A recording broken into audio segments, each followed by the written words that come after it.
Music Joy Fat.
Chers téléspectateurs, mesdames, messieurs, bienvenue à l'Homme et l'Environnement. Un programme qui vous permet de suivre des conseils qui vous permettront d'agir afin de respecter et protéger la nature et tout ce qui nous entoure. Aujourd'hui, nous allons parler des produits dangereux avec notre interlocuteur, monsieur Arsène Ntouini, technicien de prévention que nous allons recevoir juste après ces images. Voici une école qui fera de vous des professionnels incontournables du marché de l'emploi. Sericom Congo. Sericom vous forme dans les métiers de mer, de l'industrie et du bâtiment. Devenez donc des professionnels en tuyauterie, chaudronnerie, électricité et foie industriel, instrumentation et régulation, qualité, hygiène et environnement, production pétrolière et forage, électromécanique, maintenance des équipements industriels. Sericom Congo vous forme également en génie électrique, contrôle industriel et régulation automatique. Des formations sanctionnées par un CAP, un brevet d'études professionnelles ou encore un brevet de technicien supérieur. Sericom Congo, 225 avenue Monseigneur Émile Poitiers, centre-ville, ou appelez dès maintenant au 06 664 34 81 ou encore au 06 622 43 89. Sericom Congo pour les formations qualifiantes.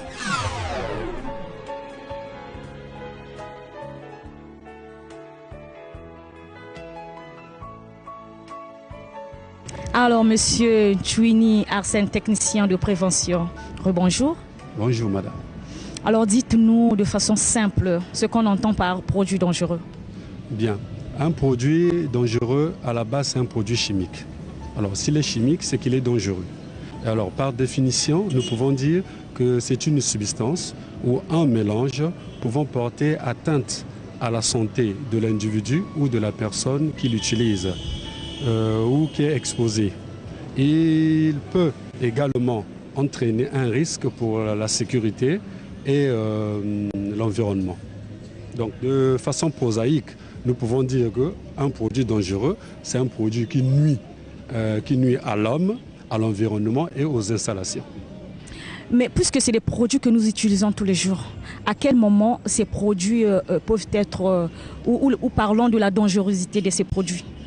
Oui, prenons le cas, bon, dans notre métier, on nous demande de prendre toujours des exemples, donc vous allez m'en excuser. Prenons le cas de produits d'entretien, qui, à première vue, ce sont des produits peut-être propres par rapport à notre utilisation. Mais sauf que ces produits sont chimiques. Comme je l'ai dit, ce sont des produits qui nuisent à l'homme. S'ils nuisent à l'homme, c'est qu'ils sont des produits dangereux. Aujourd'hui, très souvent dans nos ménages, nous utilisons des produits tels que du Javel. On se dit, bon, ce n'est qu'un produit parce que c'est vendu, ça et là, donc il n'y a pas de dangerosité. Alors, c'est un problème commercial.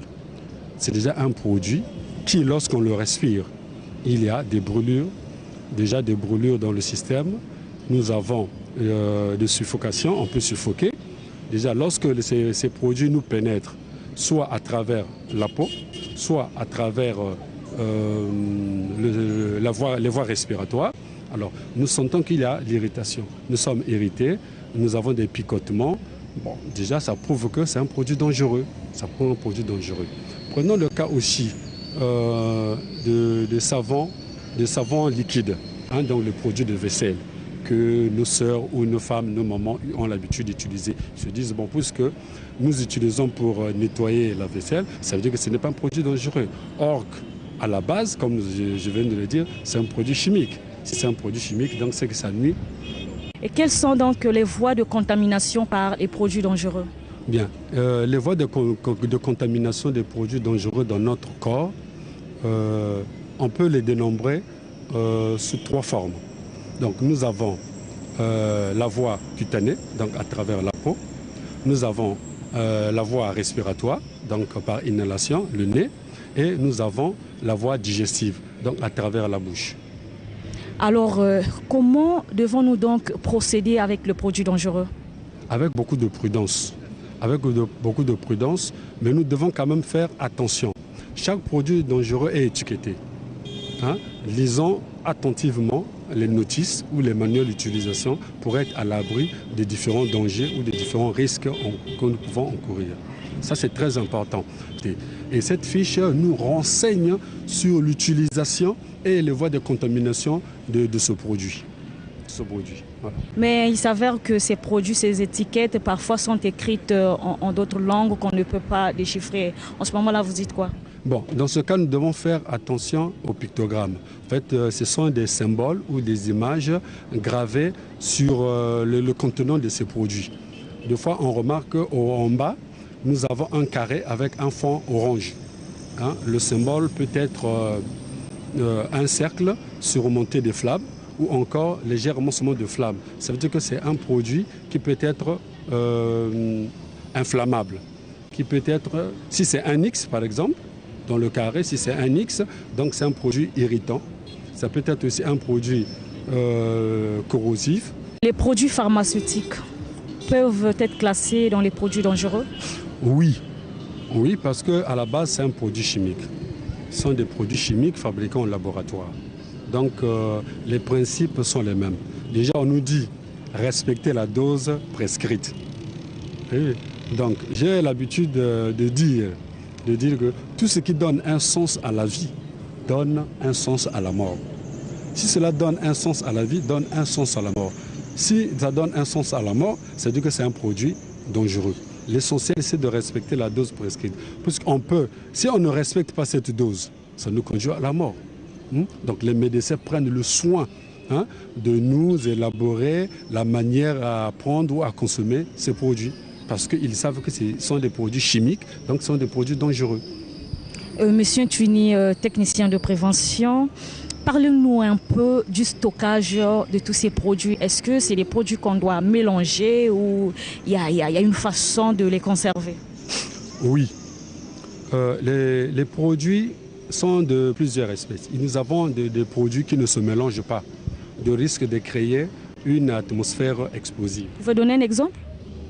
Bien, aujourd'hui, on ne peut pas mélanger par exemple l'eau de Javel avec un détergent, ce que nous appelons communément du Clean ou du Pax, donc le savon en poudre. Parce que ce mélange, il a une réaction chimique et il y a des gaz qui se dégagent. Donc ces vapeurs sont tellement toxiques. Et nous avons par exemple le chlore lorsque ces deux produits sont mélangés.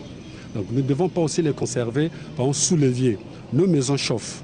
Donc lorsque il y a des produits inflammables, il y a des produits qui sont tellement sensibles. Donc lorsque nous les mélangeons, ces produits peuvent atteindre un point éclair. Donc c'est un point éclair où la température, c'est la température qui permet à chaque produit de s'auto-inflammer. Donc ça veut dire qu'il y a une combustion spontanée parce qu'il y a un mélange. Donc il faut faire très attention parce qu'il y a la pression qui monte sous l'effet de la chaleur ambiante ou la température ambiante. Donc lorsqu'on les mélange, ça peut provoquer, comme je disais tantôt, une atmosphère explosive. Donc nous devons faire attention à ne pas mélanger les combustibles et le carburant. Alors à la moindre source d'énergie, il y a incendie ou encore explosion. Dites-nous, la réutilisation des contenants vides sont autorisés? Ah non, en fait, c'est ça encore le facteur des accidents dans la société ou encore dans nos ménages. Très souvent, qu'est-ce que nous faisons? Le citoyen lambda se dit, bon, pour économiser, on essaie un peu de transvaser dans un récipient alimentaire, tel qu'une bouteille d'eau minérale. Donc là, ça devient dangereux.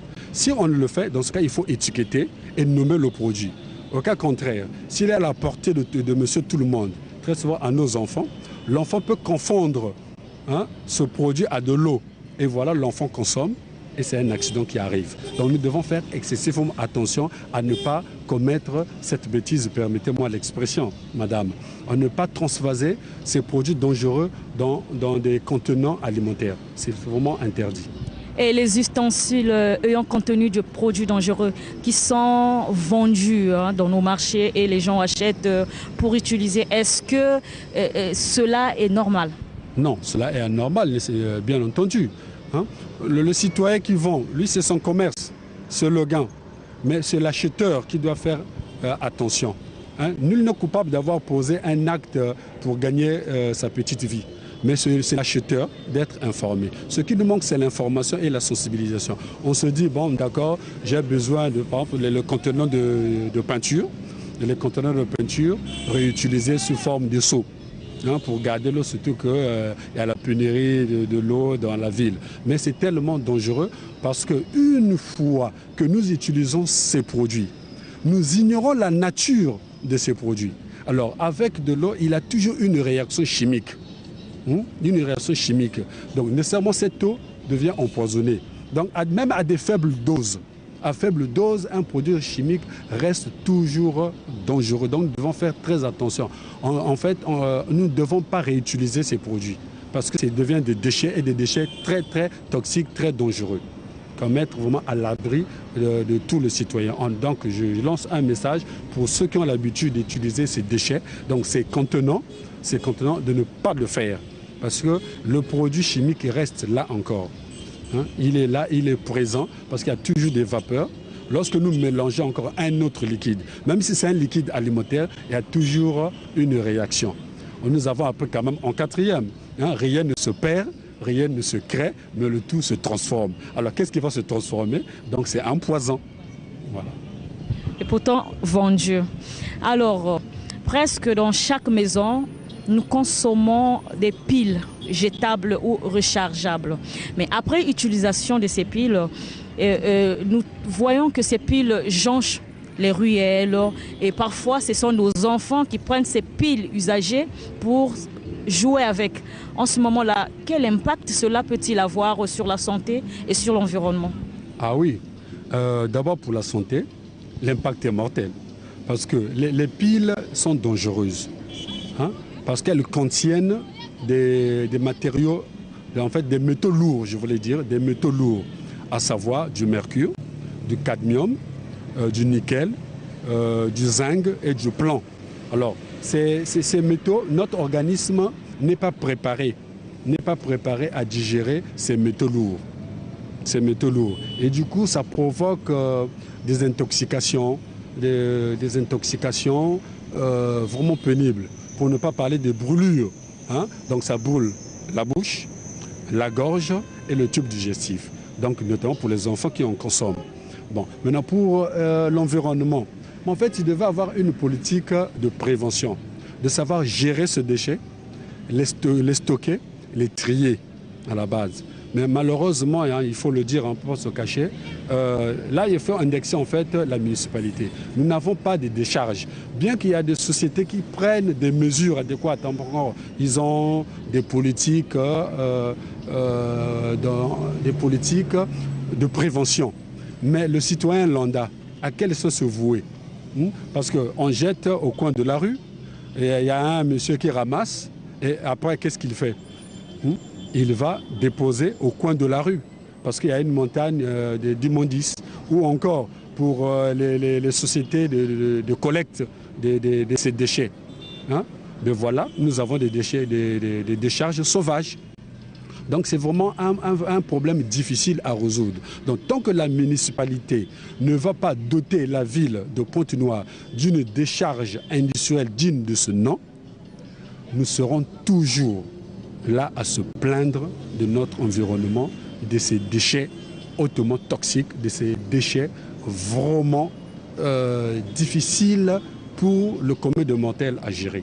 Donc ce n'est pas la faute du citoyen lambda, mais là il faut indexer les autorités publiques.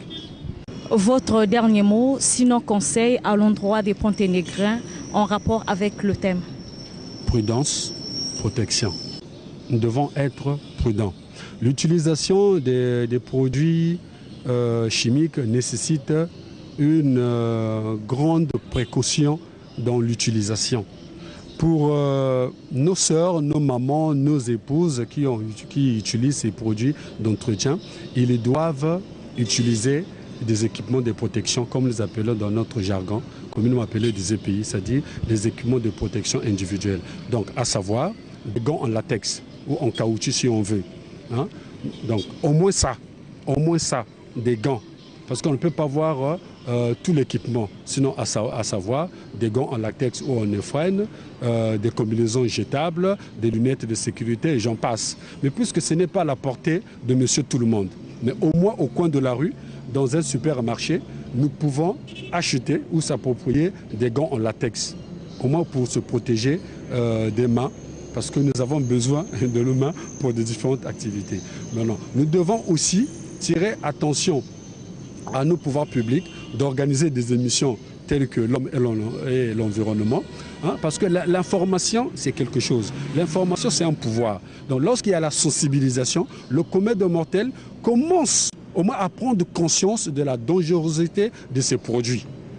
Parce que si on n'a pas l'information, on n'est pas sensibilisé, nous sommes donc à la merci des nuisances de santé, à la merci de l'insécurité, à la merci de la destruction surtout de notre environnement. Merci madame. Merci. Prudence, protection avant d'utiliser les produits dangereux. Lire attentivement l'étiquette ou la notice. C'est donc la leçon à retenir aujourd'hui. Ainsi s'achève notre émission. Merci à vous, fidèles amis de l'homme et l'environnement. Au revoir, on se retrouve la semaine prochaine. Music.